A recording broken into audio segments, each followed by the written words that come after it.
Hello viewers, my name is Lucky Moguta. I welcome you to our presentation on Chinese investment in Africa, business ethics. We are students at University of Zimbabwe in our second year doing law and currently studying commercial law with our lecturers Ms. Chigogora and Ms. Makosa. I take this opportunity to introduce to you my group members. Brian Maigeta, Sidzai Matsika, Medrin Chiku, Loveness Mutwadziwa, Jameson Chatukuta, Christian Gatz, Emma Chunya, and Vincent Chikerema.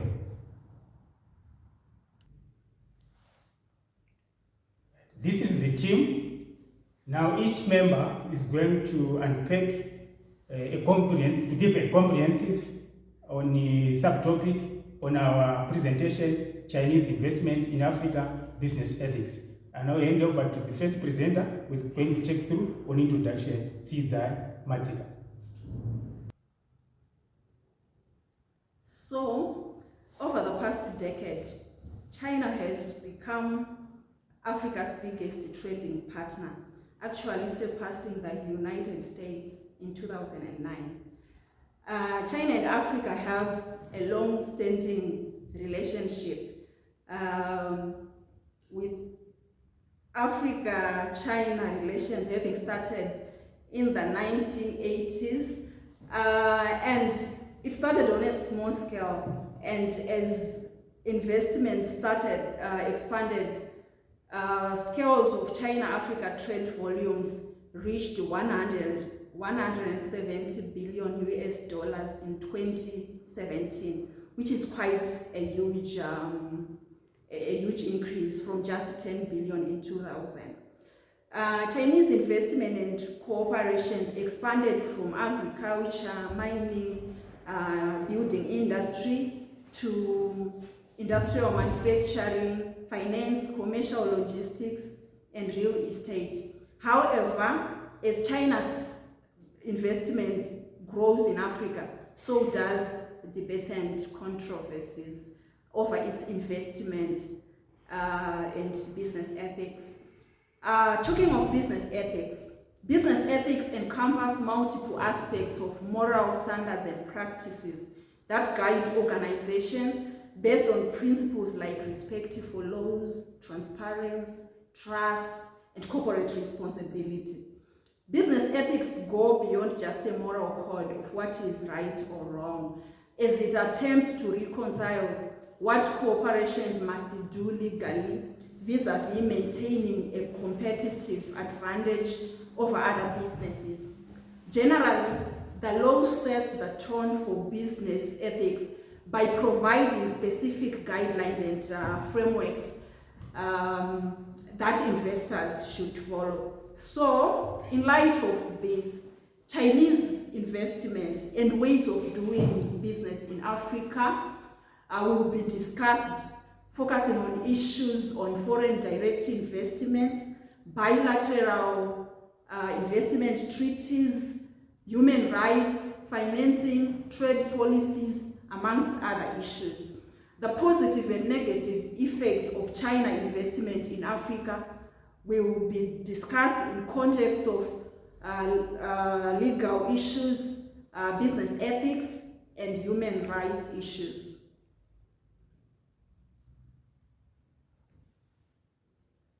So, Madrin Chiku will take us through the background of Chinese investment in Africa.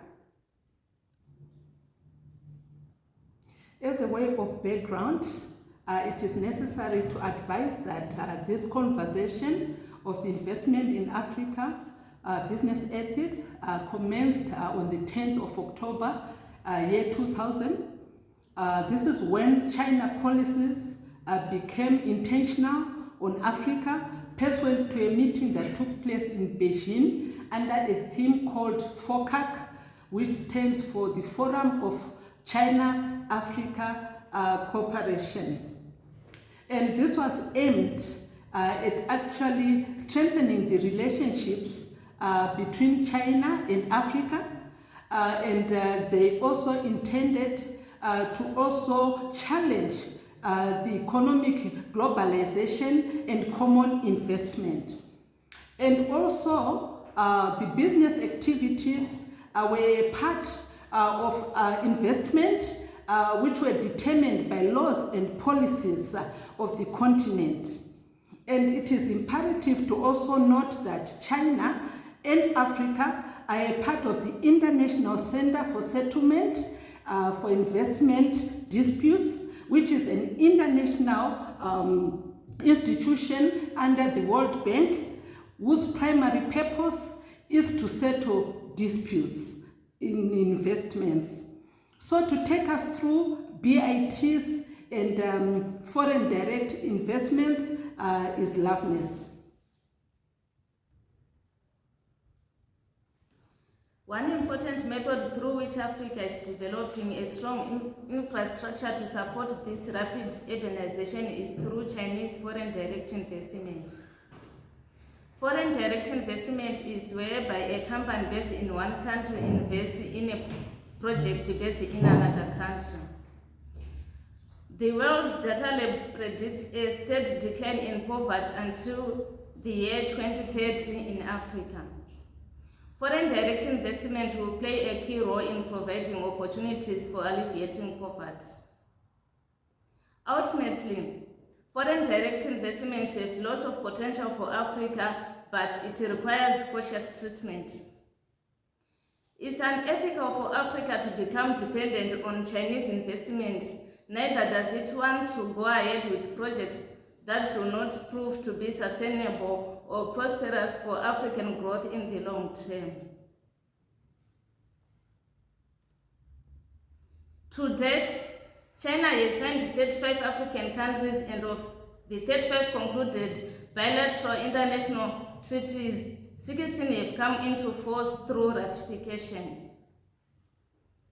Trade between China and Africa is not balanced as it favors China. There are imports of already processed goods coming in from China, whilst Africa has been losing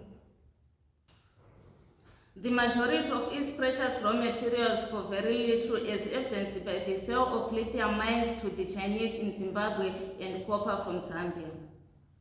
One of the strategies that China is using is the reintroduction of the 21st Century Silk Road Economic Belt Development Initiative, informally known as One Belt, One Road Initiative, which moves across the world creating trade partners. Infrastructural development by the Chinese in Africa has deliberately been engineered to siphon off resources from Africa to China with ease. Brian Mageta will take over and deliver on business ethical issues. On business ethical issues, there are two theories underpin China's operations in Africa. They believe in utility as opposed to deontology, where they are concerned about the goodness of the end result. The utilitarian principle argues that an action is good, that is ethical if it creates the greatest aggregate happiness in the world. Therefore, the issue of transparency in the business transactions is not accorded much prominence. Article 21, subsection 1 of the African Charter on Human Rights, on Human and People's Rights, advances that all African people have the inalienable right to freely dispose of their wealth and natural resources, as well as exercising their right of sovereignty over natural resources. So, the Chinese investing in Africa have to do so under the mandate that African people benefit from their resources. This means that in its operations, it is ethical that Chinese have to obtain prior and informed consent from the local communities. This is derived from the United Nations General Assembly Resolution of 1962, which states as follows: the exploration, development, and disposition of such resources, as well as the import of the foreign capital required for these purposes, should be in conformity with the rules and conditions which the peoples and nations freely consider to be necessary and desirable with regard to the authorization, restriction, or prohibition of such activities. This principle advances that the ownership of natural resources always rests upon the state, and the state alone has the right to dispose of the natural resources in any way that it deems fit and proper. This also entails acknowledging and respecting the customary laws and practices of the local communities, which therefore fits the stakeholder approach of business ethics. So I'll hand over to Emma Chiunya, who is going to unpack on tax and human rights issues. On tax issues, it has also been reported that various host governments have allowed the Chinese to operate on a tax-free environment in mining, agriculture, and business sectors, which is causing Africa to lose millions of dollars in form of revenue. It has resulted in the questioning of the integrity of Chinese business ethics. There is lack of enforcement mechanisms with regard to tax-related issues. For instance, in Namibia, President Hage was alleged to be best friends with a prominent Chinese investor, Mr. Jack Huang, and it is alleged that he was engaging in illegal activities such as money laundering, tax evasion, inter alia. The general public held strong conviction that Mr. Huang was untouchable by the law of the land because he supposed the friend of the president and has good ties with the Chinese government. This dilemma could be avoided if there is confidence in rule-based approach of doing business, which clearly separates political affairs from commercial dealings, especially in the context of Africa-China investments and legal cooperation on human rights. Chinese labor practices in Africa has been classified as abusive, exploitative, a health hazard, and irresponsible. The Chinese approach is one of immoral and unethical characteristics, as they are always accused of corruptly obtaining business licenses and gain access to natural resources without necessarily following the bureaucratic processes that are mostly met with resistance from the local communities. This can be seen in the Zimbabwean case of Chituku and others versus Minister of Lands and others, where the applicants were resisting displacement from their ancestral lands in order to pave way for a Chinese investor who wanted to farm lucerne grass on their land. Despite accusations of corruption, immorality, and being unethical, African countries still prefer conducting business with China. However, this is outweighed by the benefit of undertaking investment in the form of FDI, and this has since led to an actual increase in Chinese investment in Africa. The common denominator of it all is that there are ethical concerns about the Chinese business relations models which are imported into the various countries by the Chinese businesses from China, which has poor labor rights regime. I'll hand over to Damson Tukuta. We will take on environmental ecocide. On ecocide, the term ecocide refers to the devastation and destruction of the environment to the detriment of life. Chinese businesses in Africa are on record for being the biggest perpetrators of environmental damage. Sometimes they wantonly destroy the environment in their resource extraction operations. For example, here in Zimbabwe, we have got Engine Investment Company, which was doing some mining operations in Marange. Several villagers lost their livestock after drinking contaminated water from Save and Oz rivers. Vincent Chikerema on dispute resolution. In a business environment, disputes are inevitable. When such disputes arise, reference is then made to the Calvo Doctrine. This doctrine asserts that foreigners shall resolve any dispute between them and the host government through local remedies available and shall not invoke diplomatic protection from their state of origin. Invoking diplomatic protection is an exorbitant and fatal privilege, especially favorable to the powerful states and injurious to the weaker nations, as it establishes an unjustifiable inequality between nationals and foreigners. It further impinges on the sovereignty of states. As an investor, country could seek to enforce its own superior laws in the territory of another country. However, it has been noticed that China uses its political and economic might to muscle its way through in resolving disputes with African countries, due to the fact that many African countries owe China so much, to an extent that they are always at the mercy of China and cannot really find recourse in disputes when aggrieved. I'll hand over to my sister who carry on. Now moving on to risk factors. Countries in Africa need to remain aware that the rapid investment into the continent will not see a parallel pattern to that of China. In contrast to China, Africa does not have a single unified market. Instead, Africa has many internal barriers to the trade of business, information, and logistics.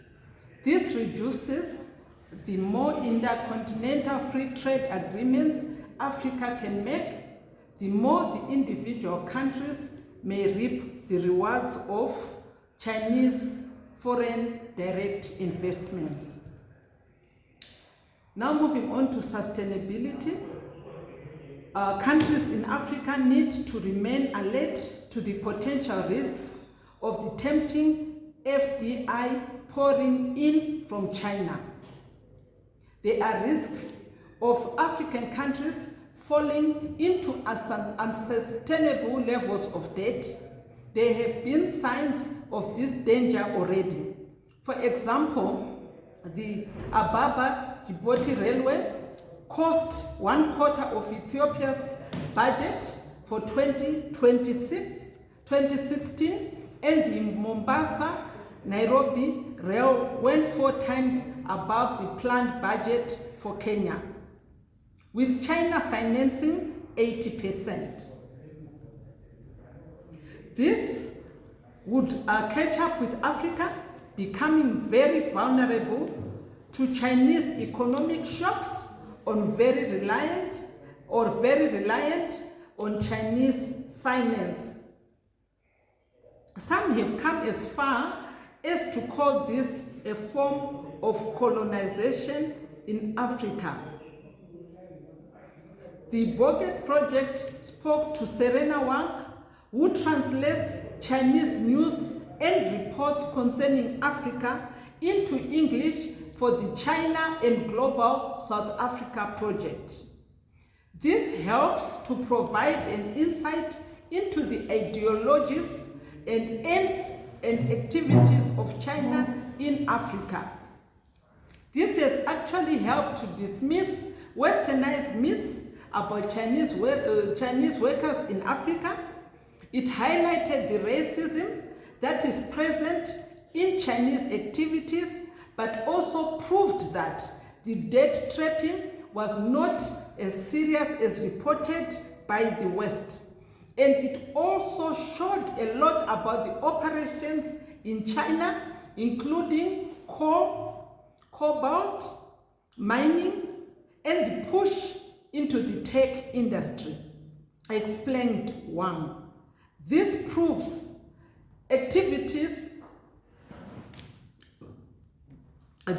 useful for helping both the West and Africa understand the aims and activities that China has in Africa. This could be very important for African countries to ensure they undertake projects that are sustainable and properly understood. And to take us through financings, I hand over to Christian Gatsi. China offers infrastructure development through loans, often advanced at 0 to near 0 interest rates, or they allow for repayment in natural resources. For example, in Angola, the Chinese government offered US 2 billion in aid for infrastructure development projects, thereby securing former shale oil blocks in that country. Chinese investment in Africa is often criticized for lacking transparency. Not much can be found on the agreements that they conduct with the African government. And this has bred a fertile ground of political theories. One such theory being that China is now colonizing Africa. Of note and of interest is the fact that China was able to seize a Sri Lankan port after the Sri Lankan government had failed to repay the loan that had been facilitated by China. And this is often exemplified or magnified as one of the consequences that African countries might face upon default. Critics have also highlighted the fact that the Chinese, when they invest in Africa, they bring their own experts and only employ laborers and no skilled workforce in Africa. This makes it difficult and impossible for African states to obtain some level of skills transfer, thereby shortchanging the African states. I shall revert to Lakmo, who shall provide our concluding remarks.